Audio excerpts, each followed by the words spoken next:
Welcome to my series on the Mercedes M272 V6, which is right here, and the M273 V8, which is that car there.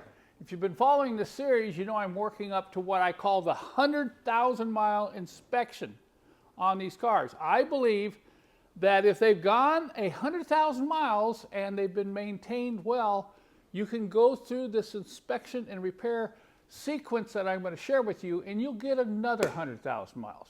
But if you're just going to wait around until something breaks, well, all bets are off, okay? Now, I'm talking about those Mercedes with the V6, V8, which were built from 2005 up to about 2013. I know the V6 ran a little bit longer.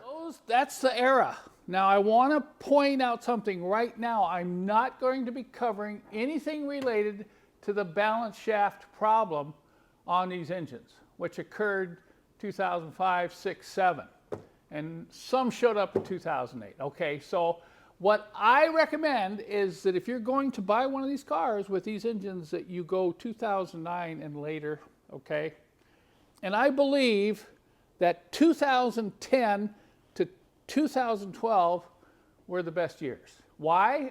Some of it's an opinion. I think those years were probably some of the most attractive designs, as you will see with this W221 and this C350. Also, the W212, in my opinion, was one of the prettiest designs that Mercedes made, especially the wagon. But I'm not going to cover the balance shaft issue anywhere in my series. There's videos and information all over the internet about that. But I will be focusing on somewhere between 10 and 12 issues that are common with these cars when they get up to 80, 100, 120,000 miles. So this is going to be number one. We're going to start out today focusing on number one. I've already got the air filter housings off these engines, and we're going to inspect both of them for oil leaks. You've already noticed by looking at these two engines, they don't have some of the same oil leak problems that the M112 V6 and the M113 V8 had. You don't see these breather oil leaks around here. You don't have the same type of valve cover leaks, but there are a few leak issues, okay? And I'm going to go around the engine and show you those. One of the most common is right back here. This is your high-speed or full throttle oil separator. There's a lot of oil flying around in there, and with age, the seal on the bottom of this cover will leak oil. And if it's bad enough, it'll leak down on the exhaust manifold, and you're going to smell it. But what you want to do is catch it early. So you can check by just taking your hand and going right on the bottom of the cover, and we're going to wipe my fingers down there, and then we're going to bring them up. Look at that. There's a little bit of wetness, but I don't feel any leak. Now, this is one of those other items in the checklist, and I believe you should just change these. And we'll get into that in another video. So this is not leaking badly. While I'm here looking at this cover over the oil separator, I want to mention this little plug here, this little plastic expansion plug. There's actually three of them, one on this side and two on the other side. So I'm just going to take my finger and rotate it down in here and make sure there's no oil. So that one's dry, so this plug's okay. And we'll look at the other ones when we get around to the left side. Okay, now let's move around to the front of the engine. You can run your hand along the bottom edge of the valve cover and see if there's any wetness. No, that's fine.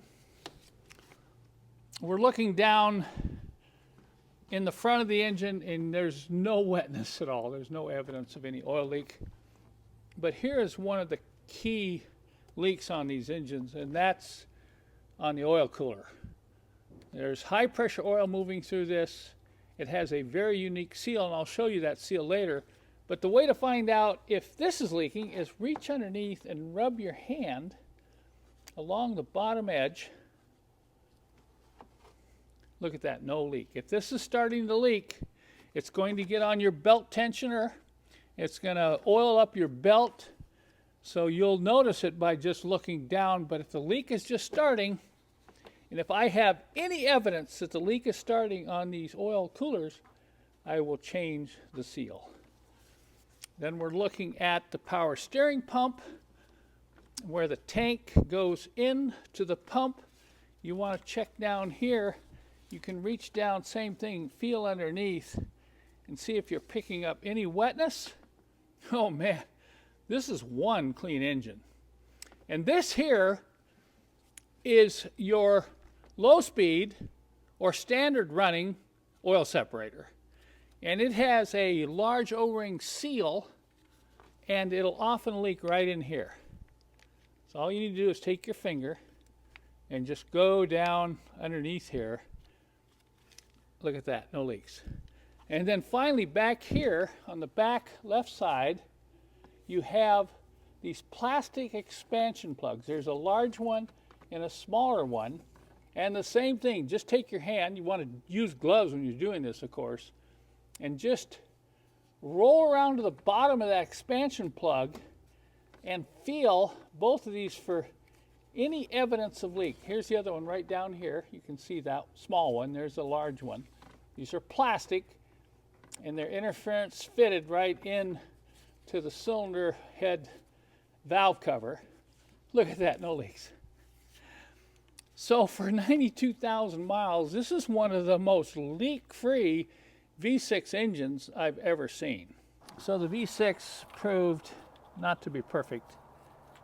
Taking a closer look, we've got some oil down in here, and we're not sure exactly where the oil is leaking from. It's not a big leak, but what I'm going to do, and this is the best way to find these kind of leaks, is I'm going to clean this area thoroughly and then drive the car and keep a real close eye on it. Where is that oil coming from?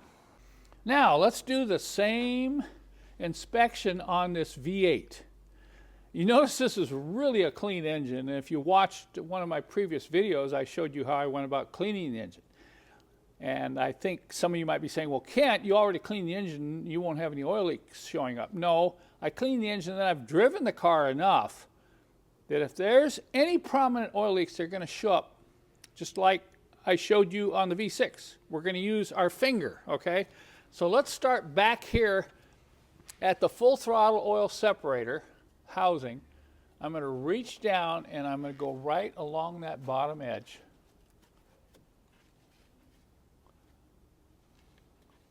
Look at that. See? Okay, that's something. It's not a big issue right now, but we have the beginnings of a leak here, and this is one of the common oil leak areas on these engines. I'm going to go ahead and check this plug here. This is a plastic expansion plug. We have one here and we have two on the other side. So on this V8, I'll just take and run my finger right along the bottom edge there.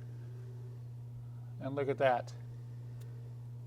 No oil. So that looks good. It's okay. Coming forward, I'm going to run my finger along the edge of the valve cover, particularly here in the back. Okay, we'll get this.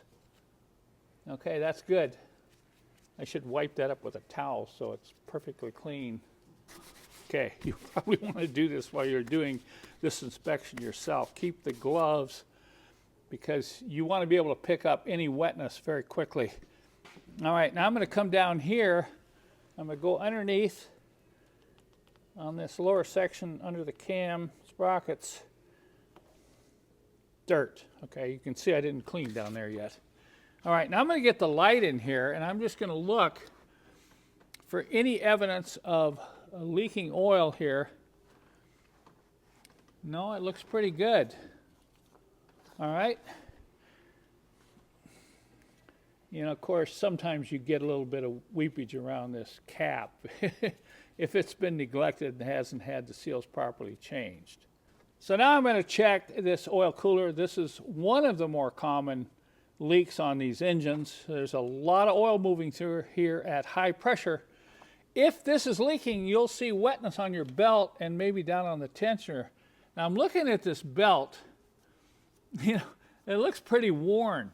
A lot of people are only concerned about the ribs, but you really need to look at the back side of these belts. We'll get into that when we do the belt and pulley inspection later on.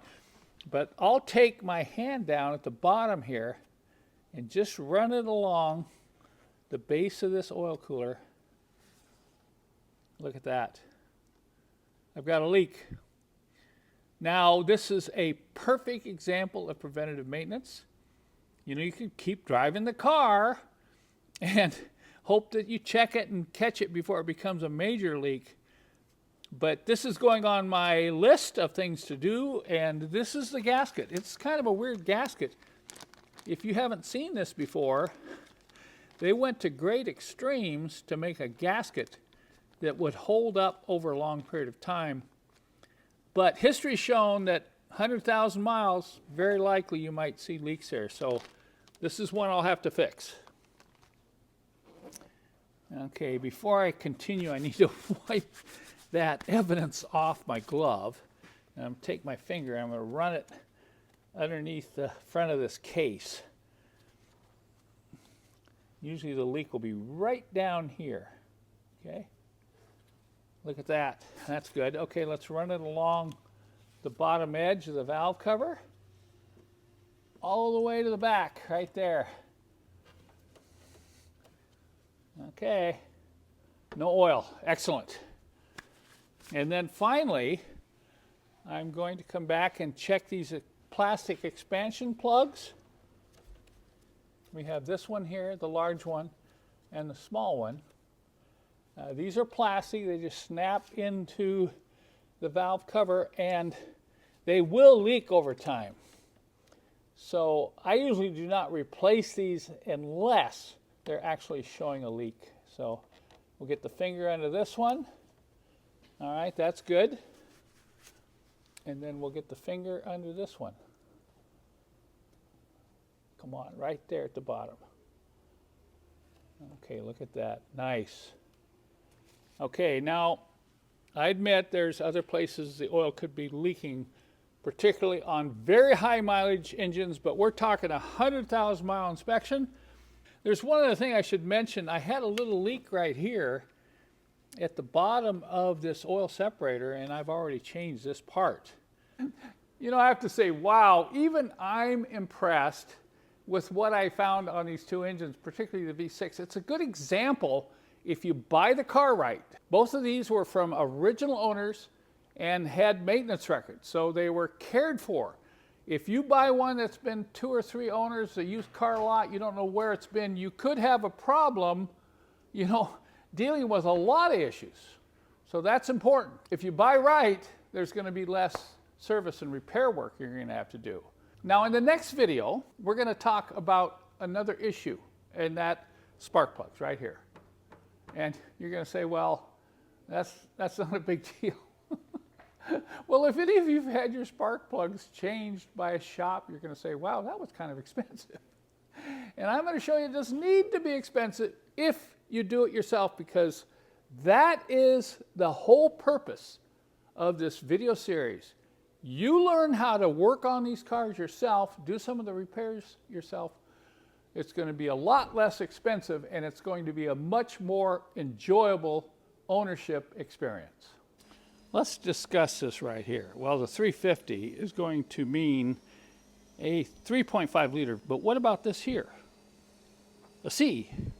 Well, that could have multiple meanings here. C, of course, meaning compact. This is a compact car, but also C could stand for cents. That's spelled C-E-N-T-S.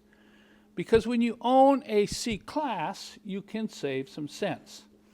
The other thing is, it could mean, even though it's not starting with a C, it could mean cents, spelled S-E-N-S-E. You really have a triple meaning here. And this right here is the reason I named this car Penny. Because I'm saving lots of pennies and cents. because cents is the same as pennies, and it's good sense to save some cents.